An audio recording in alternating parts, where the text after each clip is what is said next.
Welcome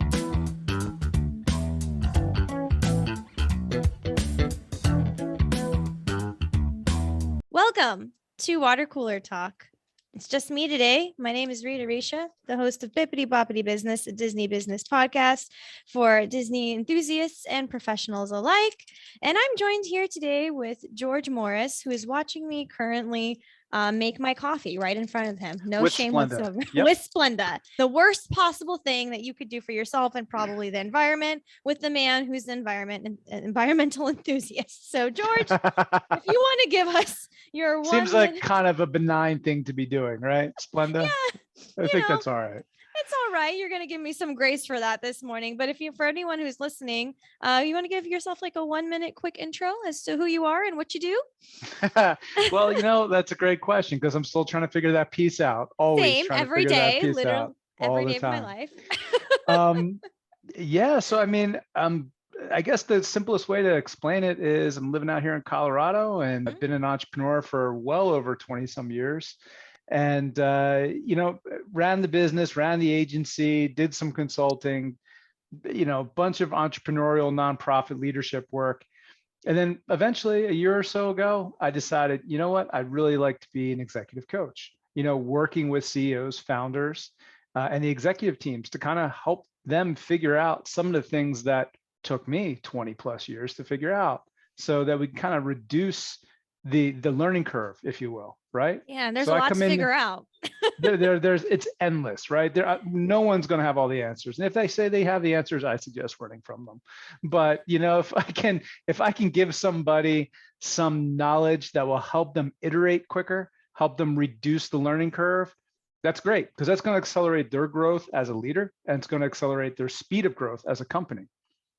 Wow, those are all amazing things that someone with 20 plus years should definitely be sharing with other fledgling entrepreneurs like myself who are just, as I told you in my last conversation when I was talking to George, guys, I was like, I'm just like a little business baby. I'm waddling out here in my diaper and like metaphorically, of course, like trying to wade my way through the life of business. And like the reason why I say that though is because it makes me feel better about myself when I'm so hard on myself for not doing something right, because I have to remind myself that I really am just starting out. And there are people like you out there that have gone through ups and downs of entrepreneurship and still learn something new every day to this day. We don't always have it all figured out.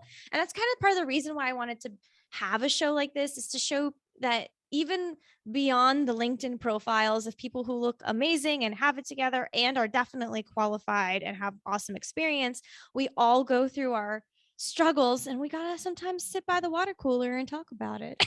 Absolutely. It's interesting because I look at all of this stuff as a continuum, right? Like there's always somebody out there more knowledgeable. There's always somebody out there that wants to learn that has less knowledge than you. So you're just somewhere along the line of a continuum, right? Like I'm always learning from the coaches that have the experience working with the $100 million, the $1 billion companies. That to me, it's like, wow, how do you do that? I haven't worked at that level before. I will at some point, but right now that hasn't happened. So I'm curious of how they run those companies and lead those companies. And then there's coaches working at the multi-billion-dollar level, which that just blows my mind. I can't imagine what that looks like. So, we're always learning. And, for all the entrepreneurs that are running companies less than say, 10 or 5 million, or even less than $1 million, there's so much that can be learned in that process that, I can accelerate that and, share tools, knowledge, ways of doing things, and also learn from them too. Right. It's understanding that part of the process is just us figuring it out, and we have to take some time to reflect and acknowledge the small wins. So even learning after a failure is a win if you change and like you do better for yourself after the fact, Absolutely. That helps me transition to something that I always like to ask on this second episode of the always like to ask like that question. I always like to ask this question, but I do like to ask this question to people in my life, which is, what are you grateful for today, George? Today, what I am most grateful for is the time to experiment. Elaborate. So, I think that when we get really busy in life and we take on so many different things, it doesn't give us the downtime to really take a step back and take a look at what's going on and ask questions about like, well, what if I try this different, right? I do think COVID did that for everyone, right? Like it caused everyone to slow the hell down and look at their lives and say, do you really like the life that you're leading? And it got people a chance to question it. And I would say, for me, that's where I'm at today. We've gotten to July, and July is a quieter month for me. And so it's just taking that step back and looking and saying, okay, what are you doing that could be done differently? What experiments do you want to try today? And I like to look at things that way each week. What is the experiment I want to try this week? And then when the next week comes around, what did I learn from that experiment? And what do I want to change going forward? And that way it brings a level of curiosity to each week so that we're not constantly in the same routines all the time. Right. It's so true because I always say this. I don't remember where the science came from this thing, guys. I'm not a scientist. I'm a podcaster. But there is some article out there that said you are unable to become creative or even produce any creative ideas if we're like always in a state of stress. So it's almost like, even though the lulls in business can be terrifying and you want to like beat yourself over a stick for it, like with a stick and be like, hey, you suck. What are you doing? It's like, embrace the lull and maybe like experiment and try something new and see like what creative ideas can come from it. So I'm grateful for you saying that because it let my brain have like a click aha moment that I needed today. So look at you, business coach, making click aha moments. What's that about? I'm gonna add on to what you're saying along those lines, because you're right. When we're stressed, we can't be in a state of creativity. And I like to use the analogy of a fox, right?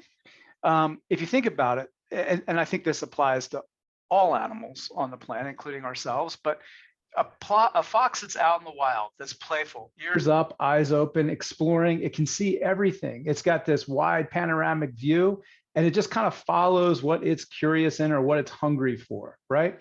So the way that it approaches its world is different than if that fox is being hunted, right? The view becomes myopic. It's focused on the threat. So it's not seeing everything around it. It doesn't care about what's around it. It's focused on the threat. So its worldview just got really narrow. And I feel like we do the same thing when we get stressed. When we get stressed, we focus on the thing that is causing the stress, and we then shut off, kind of in a very unconscious way, we shut off all of the things around us that could help us in that situation. But like, that's a real intentional, conscious switch of how we're looking to say, it's really not as threatening as it seems. Like, let's back up and open the view. And there's probably a tool or two out there that can support or help us. You basically, in my silly Disney brain process that is, George can show you the new world. He's like, I can show you the world. Don't make me sing that. I'm not going to make you sing it. That's why I'm singing it. But I'm not trying to dilute the significance of what you said. You want listeners, and that's not going to help if I start singing that. No, it's fine. It's okay. And I'm pretty sure no one actually wants to hear me sing either, but I'm doing it anyways.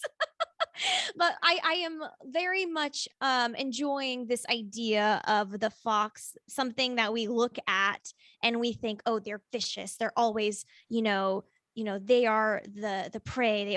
It's almost like us as business people. We're always on. We're always like that. But in reality, even the fox can get stressed and like have that perspective kind of closed in, and it's a very good analogy. Part of me wants to figure out how to animate it. How do I make the little stress fox?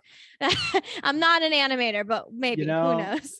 Fox and the Hound, that's Disney, right? Yeah, but that's like one of the most depressing Disney movies ever. It was the first book that I remember my mom reading to me, was The Fox and the Hound. Oh, but that's the visual that I get in my mind, is the fox. Why would she read that wretched story to you as the first Disney story? To build character. That's what I'll say. Oh my God, I'm so sorry. No, that's really funny though. I think the first this is not the Disney business podcast, but you brought up Disney and I'm gonna like cap it at like 30 seconds so we don't get into the depths of it. The first movie that my mom told me I ever watched was Cinderella, and she said the VCR broke because how many times she put it on repeat and I would It watch wore it. out. Yeah. And she actually got to the point where she was able to quote some of the lines, which as an adult now and listening her trying to quote some of the lines is kind of interesting and funny to me because we're Middle Eastern and she has a Lebanese accent that's really cute and sweet. But it's just like really funny to hear her rendition of Cinderella with the way that she processed it. You know, it's just like, and the shoe and the little bippity boppity fairy, you know, it's just like really interesting moments. Okay, rounding it back, reeling it into the business world and our water cooler, metaphorically where we're at. Can you tell me, George, what is something that you learned last week that, or like this past week, you know, that you're really excited about? What did I learn last week that I'm really excited about? You know, I guess it occurred to me from working with a couple clients and just doing my own self-reflection around the idea of abundance and forgiveness and how the two are interrelated. I see so many entrepreneurs that are incredibly hard on themselves, like incredibly hard. And I think to a degree that is also a secret to their success, right? Like they're always pushing, they're always striving. And I remember when I ran my agency, one of my employees, Bruce, came up to me after a really great meeting. We're killing it. We're doing awesome by any measure. And I said to the team, we can do better. We can always do better. We can always grow, etc. And I didn't think anything of it. I thought it was like a pep talk. Like we can keep doing this. Awesome. Everybody left and he approached me. He goes, "Are we ever going to be good enough for you?" And I'm like, ouch. Ouch. Yeah, I'm like, ouch. And I was like taken back by it. I remember not really having the words at the time to talk about that. Yeah. But you know, that occurred to me the other day when working with a client, and they were talking about how they just feel stuck in the sense of they can't get to where they want to go and they don't know why. And they know that there's like an abundance of possibility out there. And everything was always followed with, you know, but I'm not good at this and I'm not this. And God, I really messed this up. And I just was, as I was working with them, I'm like, you know, can you forgive yourself from not reaching the things that you wanted to reach? And like, that just froze them. You know, you could just see their eyes like well up. And it's interesting because the kind of stuff that I do, I'm here to work on the tactical stuff, right? Like the tools and the processes and the all these other things, implementation, all of this stuff, right? Like nuts and bolts kind of stuff. But that's what I'm here for. What I end up doing is almost like entrepreneurial therapy, right? So I get into it. I'm just like, do you think that we can, you know, you can forgive yourself for what you haven't been able to accomplish? And if you were to forgive yourself, what would that do with your orientation towards a more abundant future? And it was just like jaw dropped, and you could just see them just kind of like feeling into it, like, that's a really good question. Like, you don't need to answer that right now, you know. But that, I think that was my biggest lesson of the past week, I would say, is just kind of watching that. And I wanted to like really dig into that a little bit more, right? Like, how do you actually get to a place of abundance and possibility? And I see entrepreneurs that get in that space. But I also see a lot of entrepreneurs that get in the space of, you know, I'm not good enough. I am an imposter. I suck. You know, I suck. And they berate themselves. And then they wonder, how do I not have this? I'm like, well, you're not letting yourself. Every time you reach for something better, your ego or your fear or something is grabbing you and ripping you right back down. And I'm like, so can we stop ripping ourselves down? Man, that's way more insightful of something that you learned this past week than I learned. I feel like I need to have like this very sage and like life-changing advice. And I'm like, I learned about a new little tech tool to edit little animated people or whatever. All of its knowledge and wisdom. We're just keep building on it. Genuinely for me, in a more deeper way, actually, something that I'm trying to learn is just to be more patient. I'm very impatient. Like, part of the process is sometimes just waiting. And I didn't ever really processed that before because I'm always just so go, go, go, go. And I think just trying to accept that sometimes you just have to wait it out and see what happens. And you don't have control over it. You can do everything you possibly can to make something as good as possible. But at the end of the day, you really don't have control over the outcome. Just letting go of that is something that I'm just starting to learn. And I'm thinking that it's going to serve me, hopefully, in the future a lot better than stressing about all the things that I can't do. So, But that's brilliant insight. That's brilliant insight that I see people that are decades your senior that don't have that. Right. And I think that's one of those things where, we, especially as younger entrepreneurs, it's like, I got this, I can bend the world to my will. And it's like, yeah, you go ahead and try that. yeah, we tried, and it's not bendable. It's pretty steel wall up there, and then that world over there. Every time, I don't know about you, but every time I've gone to the ocean, I try to stop a wave. I usually end up on the receiving end of that wave. I'm eating sand if I'm trying to eating stop sand. that Yep, wave. yep. Yeah, it just doesn't quite work. And that's my analogy to life. Kind of riffing off again what you're saying there. I love the Latin. There's two Latin terms that apply. Actually, I'm getting these tattooed on my arm here this summer. That's cool. The two terms are amor fati, right? Which is Latin. It goes back to the Stoics. So amor fati means to love your fate. Now, fate, not like a destined fate, just more or less the situation you're in. And it's to like love your situation, love your fate fully, right? So no matter how bad the situation is, learn to love it, like love that situation. Wow. And the other one I would add to that is ut actio, which means to take action. Right. And the Latin people amongst us are probably like, no, dude, he said that wrong. And I apologize. My English the is scholars are just like, George. Yeah, I'm don't take me in terms of how I am saying that, but it's to take listen to the English part. It's good. Yeah, exactly. To take action and love your fate. So it's not a matter of controlling things. It's just take whatever action you can take and learn to love fully the situation you are in, not the future, not the past, just right now. There was an article or interview, who knows where the media of it came from, but I feel like I heard Oprah once say, in the hardest, most stressful times of my life, in my career, in my personal life, I always ask myself, what is my next best step? And I feel like take action. Kind of what you said relates to that idea a little bit. And I always try to ask myself, what is my next best step whenever I go through something crazy or stressful? I don't know what I'm doing. And then, it just so happens there's a quote in Frozen 2 related to that as well too. So, got to do the next right thing. So, so sometimes there is wisdom in Disney every now and then, right? There is. I mean, they hook on, global themes or human themes through the decades. Like the hero's journey is big in that. So no, but absolutely. I'm really I got to see